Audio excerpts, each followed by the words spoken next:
Koyawati, Isabel Yandia Wishiatse, Wendake Indare, Wendatindi, Askenunia Ichies, Askenunia Ies. Dans ma vie à moi, dans ce que je fais comme travail, comme conteuse, comme artisane, ce que je trouve important, c'est de transmettre ces traditions-là. Et pas seulement aux jeunes de ma communauté, mais aux gens de l'extérieur. Les jeunes de l'extérieur aussi qui veulent en apprendre plus sur ma nation. Leur montrer qu'on n'est pas si différents dans la vie de tous les jours, finalement, mais qu'il y a quand même des petites différences puis qu'ils peuvent participer à cette différence-là. Ramener les jeunes près de la nature, près de leurs croyances, près de leur spiritualité personnelle. C'est mon but, finalement, de pouvoir vulgariser un peu tout ça, puis leur montrer qu'on n'a plus de plumes sur la tête, là, mais on vit quand même avec certaines de nos traditions qu'on aime partager. Présentement, je porte ma collerette que j'ai faite avec des personnes âgées de ma communauté. Mais je vais à l'épicerie comme tout le monde, je vais au cinéma, je vais manger au restaurant. C'est pas des vêtements que je porte. Ça, c'est vraiment mes vêtements traditionnels que j'ai faits moi-même. Ça a pris une centaine d'heures faire ça. Et je vais les porter quand je rencontre des groupes, pour montrer un peu qu'est-ce que c'était anciennement. Vraiment, avant l'arrivée des Européens, c'est ce qu'on portait. Mais aujourd'hui, je m'habille comme tout le monde, des espadrilles, des jeans. Je porte ce que le monde porte et je vis comme tout le monde. C'est pas tout le monde dans ma communauté qui vont mettre de la place à la spiritualité, la même place dans la spiritualité, je vous dirais. Il y en a qui n'ont aucune spiritualité, aucune religion, qui vont vivre leur vie comme ça toute leur vie. Il y en a d'autres, puis je dirais que c'est plus les jeunes qui se rattrapent aujourd'hui avec la spiritualité Wendat. C'est beaucoup plus important. On voit ça plus chez les jeunes, je vous dirais 20 ans, 25 ans. Pour eux, la spiritualité est beaucoup plus importante, beaucoup plus présente dans leur vie de tous les jours que ça l'était pour mes parents, disons. Les Autochtones, en général, ont des belles traditions, des traditions fortes, la tradition orale qui se transmet d'une génération à l'autre. Chaque communauté amérindienne va avoir ses spécificités côté tradition. Nous, on en a certaines, les Inuits en ont certaines, les Mohawks. Alors, on ne peut pas généraliser côté autochtone les traditions, mais on en a quand même dans chaque communauté. Chez les Hurons-Wendat, nous, on était un peuple d'agriculteurs.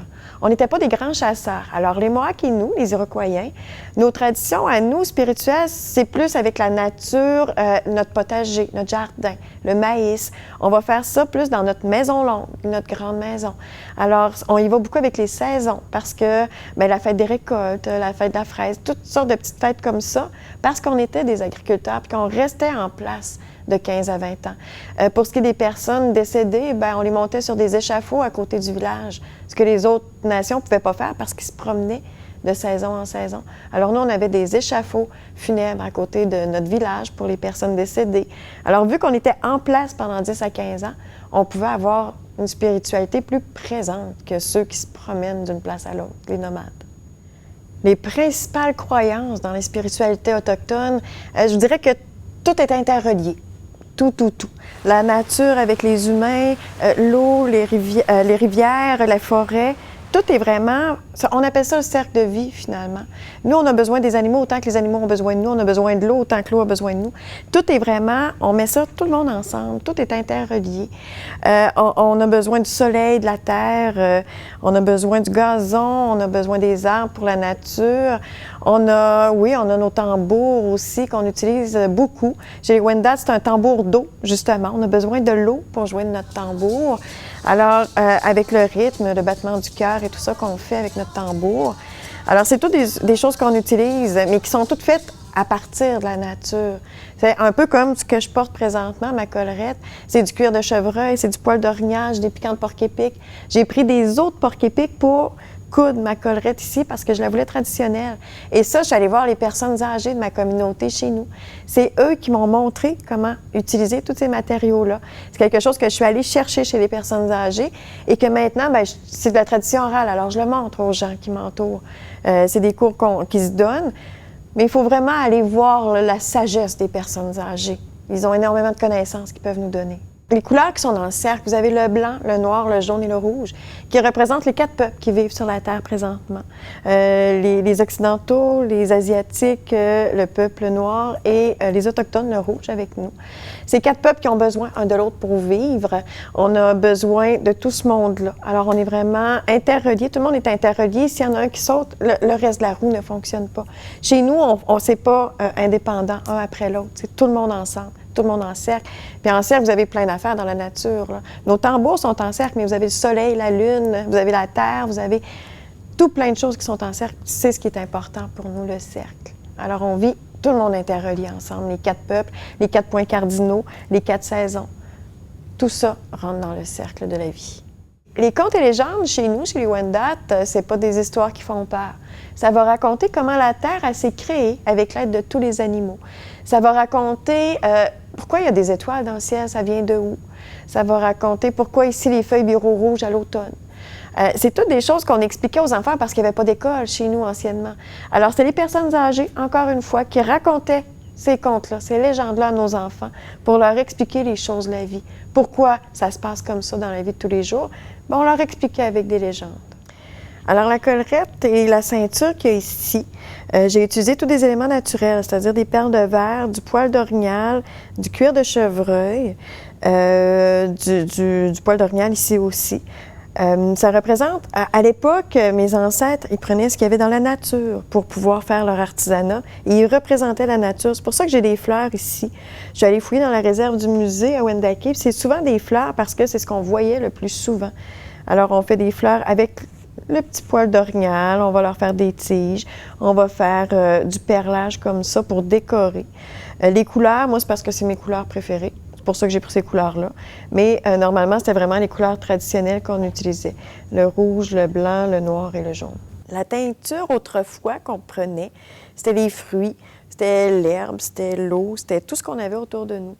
Moi, j'ai voulu reproduire un petit peu ça. Donc, le rose qu'on voit, le poil d'orignal rose, puis la corne de chevreuil rose qu'on voit, ça a été trempé dans du jus de betterave. Alors, j'ai fait bouillir des betteraves, j'ai gardé le jus, puis j'ai fait tremper mes poils et mes cornes de chevreuil là-dedans, dans le jus de betterave, ce qui a donné cette belle couleur rosée-là. Alors, en plus de mon aile de faucon, mon père m'a donné aussi sa coquille d'ormeau qu'on utilise pour faire des purifications. Alors, c'est un coquillage, finalement, dans lequel on va mettre de la sauge, on peut mettre du tabac, du foin d'odeur, pour purifier. Ce qu'on va purifier, c'est des lieux, des événements, des gens. On va purifier lors de fêtes. On fait brûler cette sauge-là, tout simplement, pour faire un message avec le Créateur là-haut. Mais ça calme les esprits aussi, la sauge, comme ça. Les petits pots de plastique qu'on utilise aujourd'hui, ça n'existait pas chez nous dans le temps. Hein? Donc, une matière qu'on utilisait, qu'on prenait pour faire nos pots, c'était de l'écorce de bouleau.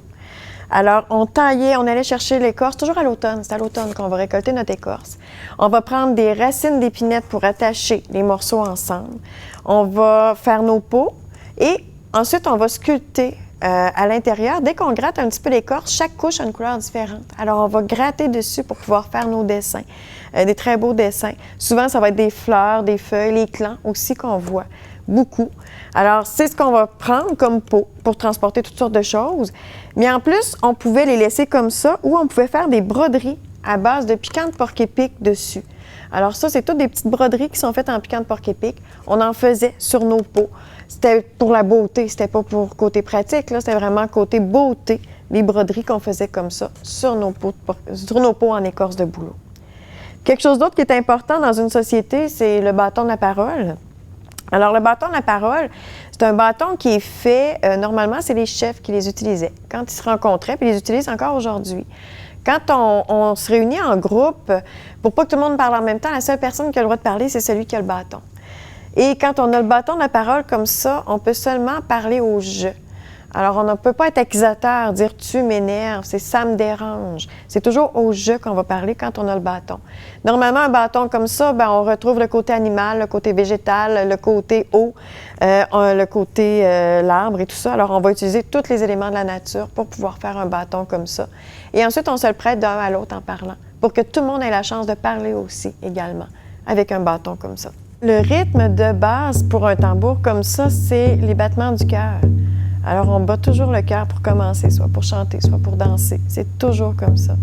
Le tambour, ça, c'est pas un tambour traditionnel Wendat, c'est plutôt de l'extérieur. Un tambour comme ça, c'est fait avec de la peau animale. On a retiré les poils d'un côté, on a enlevé le gras de l'autre, on l'a mis dans l'eau.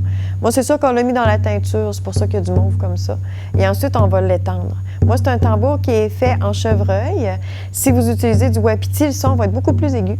Puis si vous utilisez de l'ours, le son va être beaucoup plus grave. Donc, quand on se met en plusieurs, s'il y en a un qui n'a pas le beat, on sait c'est qui.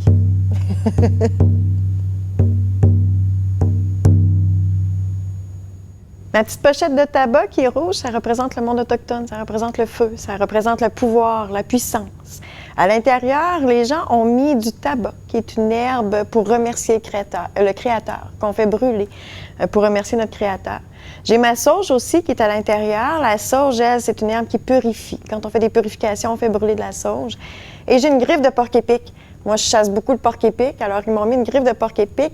Le porc-épic, c'est un animal de survie. Alors, tant que j'ai ma griffe de porc-épic à l'intérieur de cette petite pochette-là, bien, je ne manquerai jamais de nourriture. Alors, tout ça mis ensemble, sauge, tabac, porc-épic, dans le rouge, avec un lacet fait en chevreuil. Alors, tout ça, c'est une espèce de porte-bonheur ou un porte-santé, finalement. La spiritualité, chez les Hurons-Wendat, c'est quelque chose de très personnel, mais qui se transmet de génération en génération. Je donne par exemple, quand on va à la chasse, on va faire brûler du tabac à côté de l'animal qu'on vient de tuer pour remercier le Créateur. Alors, c'est des petits gestes au quotidien. Pour certaines personnes, certains individus, c'est pas toute la nation complète qui fait ça. Mais on a des fêtes aussi, la fête de la fraise, disons, au printemps, vu que c'est la première à sortir, le premier fruit à sortir, c'est la fraise. Alors, c'est tous des petits moments comme ça, au jour le jour. Il n'y a rien d'écrit, il n'y a rien de... C'est de la tradition orale, de père en fille ou de mère en fille, tout simplement.